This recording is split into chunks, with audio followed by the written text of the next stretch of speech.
मेरे प्यारे विद्यार्थियों, आज हम पढ़ेंगे भारत में मौलिक अधिकार। इससे पूर्व के व्याख्यान में हमने मौलिक अधिकारों की प्रकृति, उसका अर्थ, उसके भारत के अंदर ऐतिहासिक पृष्ठभूमि और विश्व में किस प्रकार मौलिक अधिकार नागरिकों को प्राप्त हुए उनको हमने देखा।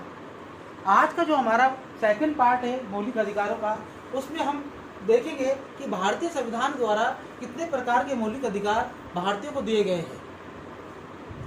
भारतीय संविधान के भाग 3 में अनुच्छेद 12 से लेकर अनुच्छेद 35 तक 7 मौलिक अधिकारों का जिक्र किया गया था, लेकिन संपत्ति के मूल अधिकारी को 44वें संविधान संशोधन 1989 के द्वारा हटाकर उसे कानूनी अधिकार का दर्जा दे दिया गया और वर्तमान में संपत्ति का मूल अधिकार एक कानूनी अधिकार है, मूल अधिकार नहीं है।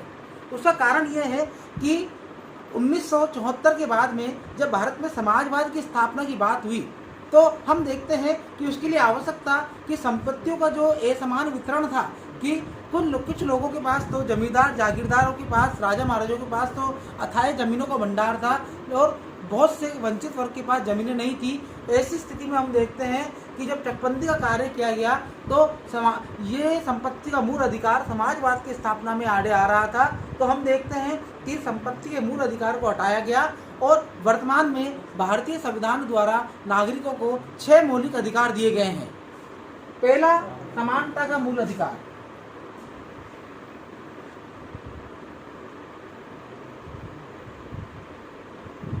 समानता का अधिकार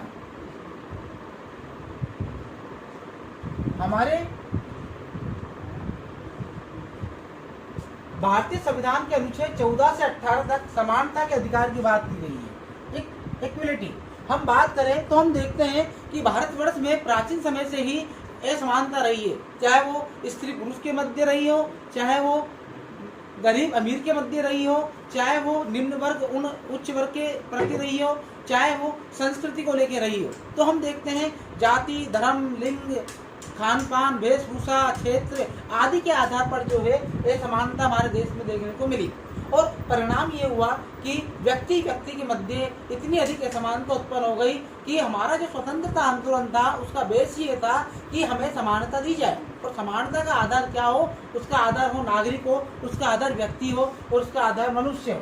तो हम देखते हैं कि भारतीय संविधान के द्वारा अनुच्छेद 14 से 18 तक समानता की बात की गई है कि प्रत्येक नागरिक को जाति, धर्म, लिंग, रूप, वर्ण, वेशभूषा, रीति रिवाज आदि के आधार पर भेदभाव का पूर्णतः निषेध किया गया है और ये नागरिक का मौलिक अधिकार है।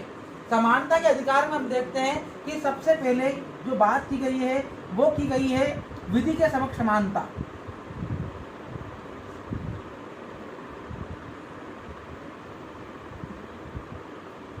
भारतीय संविधान का जो आर्टिकल 14 है वो बात करता है विधि अर्थात कानून के समक्ष समानता। हम देखते हैं कि प्राचीन समय से ही भारत के अंदर व्यक्ति के कानून के अधीन रखा गया, लेकिन कानून जो है वो समानता के सिद्ध हुआ। जो उच्च वर्ग के लोग थे, जो उपाधियां प्राप्त लोग थे, जो विशेष कृपा प्राप्त लोग थे, उनको कानून का कोई डर नहीं था और वो कानून के अधीन नहीं थे। केवल विधि गरीब और वंचित लोगों के मध्य ही थी। तो हम देखते हैं कि कानून के मध्य समानता होती चली गई। तो इंग्लैंड के अंदर सर्वप्रथम डाइसी ने ये बात की कि मनुष्य के मध्य विधि के समक्ष किसी तरह का भेदभाव नहीं होना चाहिए, यानी कि मनुष्य जो है वो कानून के समक्ष समान होना चाहिए। कानून द्वारा स्थापित जो प्रक्रिया है उसके द्वारा उसे न्याय प्राप्त होना चाहिए। तो हम देखते हैं कि भारतीय संविधान निर्माताओं ने आर्टिकल 14 के तहत विधि के समक्ष समानता की बात की गई है कि कानून के समक्ष सब समान है, चाहे वो राष्ट्रपति हो, चाहे वो प्रधानमंत्री हो, चाहे वो सामान्य आदमी हो, चाहे वो प्रशासनिक अधिकारी हो, चाहे सामान्य आदमी हो, चाहे वो धनाढ्य व्यक्ति हो, वो चाहे सामान्य व्यक्ति हो, कोई भी व्यक्ति हो, अगर किसी ने भारतीय दंड संहिता के तहत अपराध किया है तो उसे उस अपराध के तहत जो उसके अंदर सजा का दायित्व जो दिया गया है उपबंध, उसके तहत सजा मिलेगी। तो आर्टिकल 14 जो है विधि के समक्ष समानता की बात करता है। आर्टिकल 15 बात करता है सामाजिक समानता की, कि भारतीयों को सामाजिक समानता, सामाजिक समानता से तात्पर्य है कि समाज के अंदर हर व्यक्ति को जाति, धर्म, लिंग, वेशभूषा आदि के आधार पर भेदभाव नहीं किया जाएगा। सब समाज के सभी मनुष्य, सभी नागरिक जो है वो समान है, वो रंग, रूप, भाषा, वेश के आधार पर अलग नहीं है। हम देखते हैं कि प्राचीन समय से ऐसा रहा कि काला गोरा का विवाद, या फिर हम देखते हैं धनी और अमीर के मध्य, गरीब और अमीर के मध्य। तो सामाजिक समानता की ये बात करता है हमारा संविधान कि समाज में सब समान होंगे। अगर असमानता कोई करता है तो इसका मतलब वो उसके मौलिक अधिकारों का उल्लंघन है। आर्टिकल 16 बात करता है आर्थिक असमानता, आर्थिक समानता की बात। आर्थिक समानता से तात्पर्य है कि भारतीय संविधान गारंटी देता है कि भारत के लोग किसी भी आजीविका अर्जन के साधन के रूप में अपना सकते हैं, यानी कि वो कोई भी व्यापार कर सकते हैं, कोई भी जीने के तरीके के लिए, यानी कि किसी भी प्रकार का जो है वो अपने रोजगार के साधन को अपना सकते हैं, और उसके लिए संविधान किसी तरह का मनाही नहीं करता है। आर्थिक रूप से व्यक्ति जो है समान है, एक निश्चित योग्यता को प्राप्त करके वो भारत के उच्च पद पर भी जा सकता है। ये हमारे संविधान का आर्टिकल 16 बात करता है। हमारे संविधान का आर्टिकल 17 बहुत महत्वपूर्ण है और बहुत सी प्रतियोगी परीक्षाओं में इसका प्रश्न पूछा जाता है। यह है अस्पृश्यता का निषेध।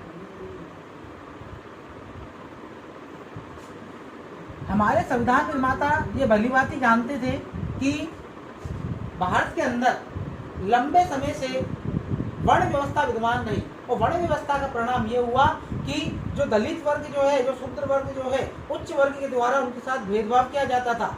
तो हमारे संविधान निर्माताओं ने इस चीज को देखा कि अगर स्वतंत्र भारत के बाद भी यही स्थिति रही तो हमें स्वतंत्र होने का क्या फायदा। तो हम देखते हैं कि हमारे संविधान का आर्टिकल 17 जो है वो अस्पृश्यता के निषेध की बात करता है कि अगर कोई उच्च वर्ग का व्यक्ति जो है निम्न वर्ग के व्यक्ति के साथ में भेदभाव करेगा तो वो सर्वोच्च न्यायालय में, यानी कि अपने मौलिक अधिकार की रक्षा के लिए, यानी कि बात दायर कर सकता है, और सरकार जो है वो उसके मौलिक अधिकार की रक्षा करेगी। आर्टिकल 18 उपाधियों का निषेध। हमारे संविधान का आर्टिकल 18 उपाधियों के निषेध की बात करता है। इसका मतलब ये है कि हम देखते हैं कि सल्तनत काल हो, चाहे मुगल काल हो, चाहे ब्रिटिश काल हो, उपाधियां एक विशेषाधिकार जो वर्ग है उसको प्रोत्साहित करती रही, चाहे वो नाइट की उपाधि हो, चाहे वो वायसराय की उपाधि हो, चाहे वो नवाब की उपाधि हो, चाहे वो राय की उपाधि हो। तो हम देखते हैं कि इन उपाधियों ने मनुष्य के प्रति भेद उत्पन्न कर दिया, और जिनको उपाधियां प्राप्त होती थी उन्हें कुछ विशेषाधिकार भी प्राप्त होते थे। परिणाम यह हुआ कि समाज में असमानता विद्यमान रही और उपाधियां असमानता को बढ़ावा देने का कारक सिद्ध हुई। तो हमारे संविधान का जो आर्टिकल जो 18 है वो उपाधियों का निषेध की बात करता है। केवल हाँ, इसमें परंतु के शिक्षा और सेना ऐसे दो क्षेत्र है जहां पर उपाधियां दी जा सकती है। विद्या के क्षेत्र में हम देखते हैं कि डॉक्टर की उपाधि हो, चाहे बैचलर ऑफ आर्ट्स की उपाधि हो, चाहे वो मास्टर ऑफ आर्ट्स की उपाधि हो, इस तरह की उपाधियां प्राप्त की जा सकती है। और सेना में जो है वो अपने रण कौशल के आधार पर, अपनी कुशलता के आधार पर उपाधियों को प्राप्त कर सकता है। इन दो उपाधियों के अलावा हर तरह की उपाधियों का निषेध किया गया है, क्योंकि उपाधि हमेशा विशेषाधिकार का घोतक होती है और जो समाज में समानता को स्थापित करती है। इस प्रकार हम देखते हैं कि भारत के संविधान ने भारतीय लोगों को असमानता की स्थिति जिससे उत्पन्न ना हो, इसके लिए संविधान में आर्टिकल 14 से लेकर आर्टिकल 18 तक ऐसे विशेष उपबंध किए हैं। धन्यवाद विद्यार्थियों। अब अगला अध्याय में पढ़ेंगे हम आगे के मौलिक अधिकार।